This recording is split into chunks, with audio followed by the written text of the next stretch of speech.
Bilasizmi nima sababdan 95% odamlar hech qachon muvaffaqiyatga erisha olmaydi? Chunki ular noto'g'ri uyg'onadilar. Men ham shu 95% ga kirardim. Kun bo'yi holsiz yurardim, kechga borib, даже ertangi kunni o'ylashga energiya bo'lmasdi. Keyin men bitta ajoyib qonuniyat haqida o'qib qoldim. O'ylab qarasam, men kuzatadigan 90% muvaffaqiyatli odamlarning deyarli barchasi uyg'onishlari bilan bitta rutinani takrorlashar ekan.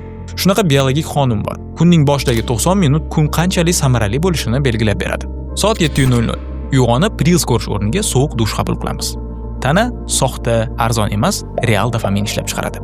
Keyin esa 15 daqiqa kunni rejalashtirishga sarflaymiz.